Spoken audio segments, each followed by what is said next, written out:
I define a good story as a living body in which the parts work together to form an integrated whole. Demon Slayer is the most pure form of shonen storytelling, and while it doesn't reinvent the wheel, it does form an identity of its own once it gets going, making it completely unique from its contemporaries.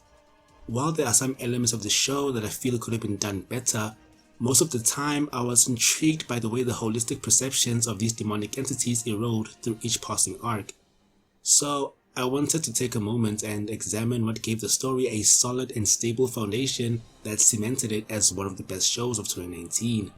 Taking inspiration from John Truby's The Anatomy of Story, I formulated a system of my own that I feel defines the makings of a good story.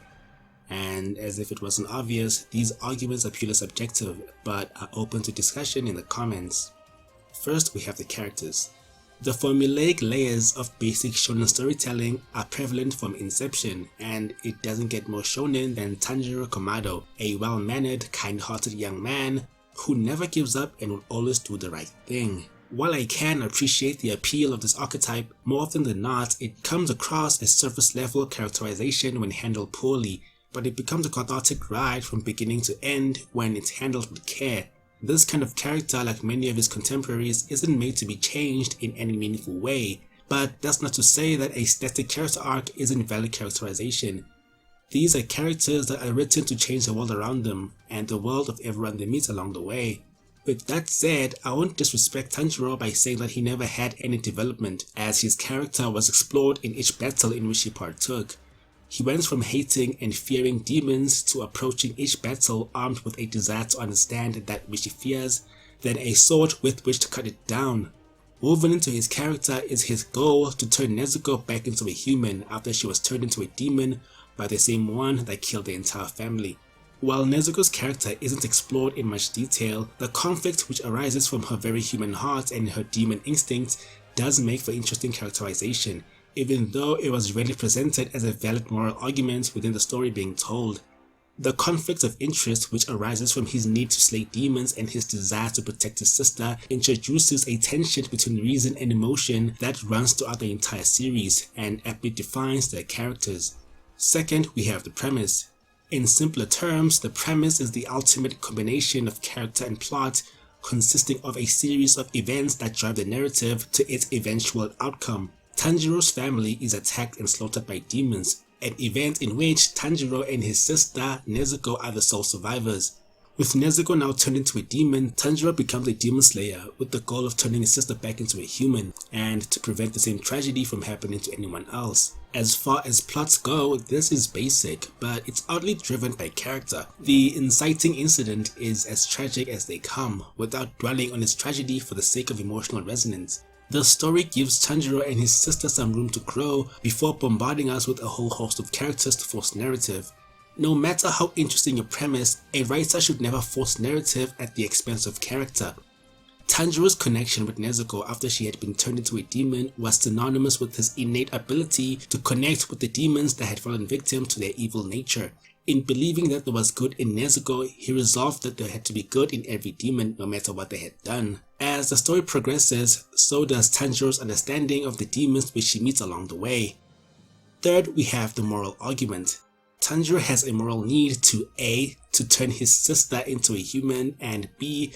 to kill demons so that this tragedy doesn't happen to anyone else.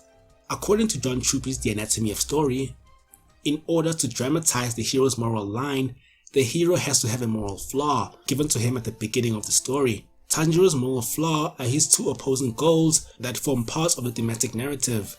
A. He wants to kill demons, but B. He wants to protect his sister, who is a demon.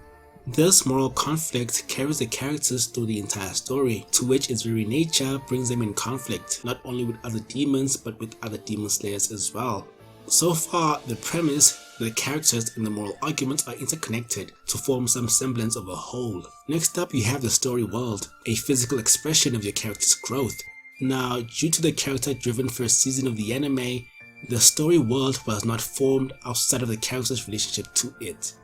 Experiencing an event from an individual's point of view does not give you the entire story. It merely communicates the world as your point of view character sees it, but not how it truly is. On a meta level, Demon Slayer takes place in the Taisho period, an era that introduced the liberal movement in Japan. It preceded the Meiji period, which adopted Western ideas in the fields of science, technology, and philosophy. The changes to Japan in this period were profound and greatly affected its social structure. Coinciding with the Taisho political crisis in 1912, Demon Slayer plays with the social inclinations of its setting, in which the main villain, Muzan Kibasuji, who is the first of his kind and the creator of all demonkind, can be seen as the personification of the Meiji era. His demonic impact on the story signals the chaotic principles of Western influence.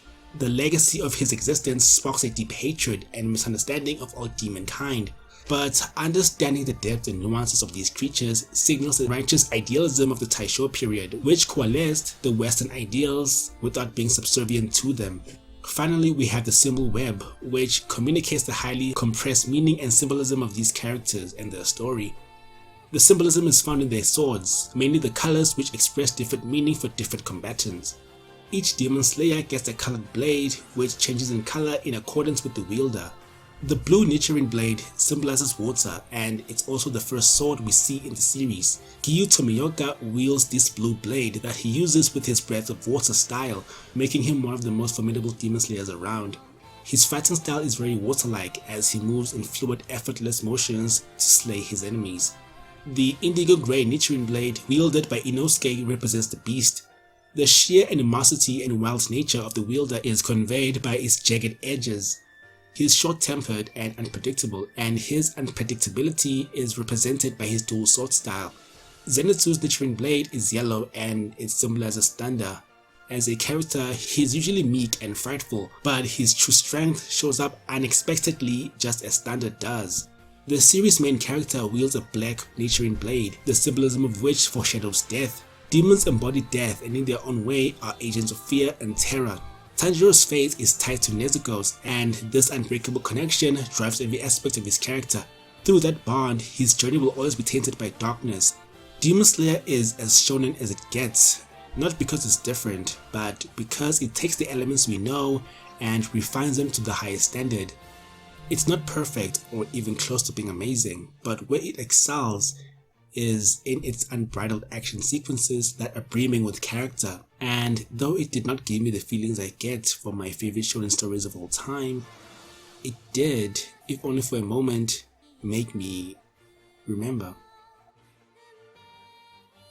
Friends, thank you so much for watching.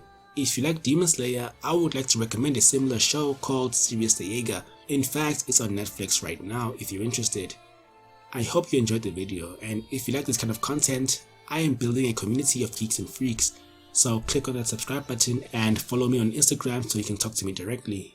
If you know anyone who loves anime or Demon Slayer, maybe share this video. Thanks again for watching, and I'll see you in the next one.